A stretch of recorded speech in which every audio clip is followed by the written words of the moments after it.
अनुसूचित जाति और अनुसूचित जनजाति के आरक्षण में सब कैटेगराइजेशन को लेकर कोर्ट के आए फैसले को लेकर भारत बंद का आह्वान किया गया। इस आह्वान के बाद आज शहर में रैली निकाली जा रही है और बहुजन समाज पार्टी और कई संगठनों द्वारा रैली निकाली गई है। सबसे पहले जुलूस हनुमान चौराहे पर पहुंचा, जिसमें हजारों की संख्या में लोग शामिल हुए। जुलूस में पुलिस प्रशासन की कड़ी निगरानी रही। हार्ड रोड पर जैसे ही जुलूस पहुंचा तो दुकान कपड़े की खुली हुई दिखाई दी, तो प्रदर्शनकर्ताओं ने दुकान को बंद कराया। इसके बाद जुलूस आगे बढ़ते हुए नारे लगाते हुए हार्ड रोड पर पहुंचा और एक जूते की दुकान खुली दिखाई देने पर उसे बंद कराया। इस दौरान प्रदर्शनकारियों ने जो दुकान खुली दिखी सभी दुकानदारों से दुकानों को बंद करने की अपील की। जुलूस निचला बाजार पहुंचा तो व्यापारियों ने अपनी दुकानों को स्वतः ही बंद कर ली थी। जिन दुकानदारों की दुकान खुली हुई दिखाई दी तो प्रदर्शनकारी आक्रोशित हुए और नारेबाजी की और उन्होंने जमीन पर बैठकर जमकर नारेबाजी की। आगे जैसे ही रैली आगे बढ़ी तो सोलत वाली गली में जो दुकानें खुली हुई दिखाई दी तो प्रदर्शनकारी दौड़े। इस दौरान पुलिस ने मशक्कत कर वहां से प्रदर्शनकारियों को हटाया। पुलिस लगातार अपनी नजर बनाई हुई थी। इसके बाद फिर रैली और आगे बढ़ी और शास्त्री पार्क वाले रास्ते होते हुए आगे बढ़ती गई और खुली दुकानों को बंद कराया। कई दुकानदारों ने अपनी शटरों को गिरा लिया। इसके बाद होटल जगत के पास स्थित वाइन शॉप खुली हुई दिखाई देने पर प्रदर्शनकारियों ने उसे भी बंद कराया। जयस्तंभ चौराहे पर जमकर नारेबाजी की और इसके बाद स्टेशन रोड पर खुली हुई दुकान दिखने पर उन्हें बंद कराया। वहीं दूसरी मंजिला पर स्थित दुकान खुली हुई दिखाई देने पर प्रदर्शनकारियों ने उसे भी बंद कराया। इसके बाद जुलूस तेलघानी चौराहे पर पहुंचा और वहां पर नारेबाजी करते हुए आगे बढ़े। कोई अप्रिय घटना न हो इसलिए पुलिस अपनी निगरानी बनाई हुई थी। इसके बाद हनुमान चौराहे पर जैसे ही जुलूस पहुंचा तो प्रेम फोटोकॉपी की दुकान खुली हुई दिखाई देने पर प्रदर्शनकारियों ने उसे भी बंद कराया। जुलूस आगे बढ़ते हुए कलेक्ट्रेट रोड पर पहुंचा और कई दुकान खुली हुई दिखाई दी जिन्हें बंद कराया गया। इसके बाद जुलूस कलेक्ट्रेट पहुंचा और राष्ट्रपति के नाम कलेक्टर को ज्ञापन सौंपा गया और अपनी मांगे रखी गयी। भारत बंद का असर मिला जुला दिखाई दिया। जुलूस के पहले और जुलूस के बाद बाजार खुला हुआ दिखाई दिया।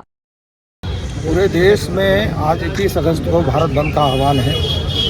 हमारे नेता बहन कुमारी मायावती ने इस भारत बंद में पूर्ण समर्थन दिया, क्योंकि 1 अगस्त 2024 को माननीय सुप्रीम कोर्ट ने जो SC/ST के रिजर्वेशन में वर्गीकरण और क्रीमी लेयर का जो फैसला लिया है और राज्य सरकार को जो अधिकार दिया है वो गैर संवैधानिक है, क्योंकि किसी भी कानून को बनाने का अधिकार सेंट्रल गवर्नमेंट को है और उसकी आखिरी मोहर राष्ट्रपति लगाते हैं। परंतु ऐसा न करते हुए जब देश की न्यायालय कानून बना रही है तो लगता है देश में खतरा है। और अगर स्टेट गवर्नमेंट इस आदेश से वर्गीकरण करती है तो फिर SC/ST का जो आरक्षण है वो पूर्ण रूप से खत्म हो जाएगा। इसलिए बहन कुमारी मायावती ने 4 अगस्त और 10 अगस्त को प्रेस कॉन्फ्रेंस करके सेंट्रल गवर्नमेंट से ये आग्रह किया था कि सत्र चल रहा है लोकसभा का, इस सत्र में आपको SC/ST के रिजर्वेशन का अध्यादेश लाएं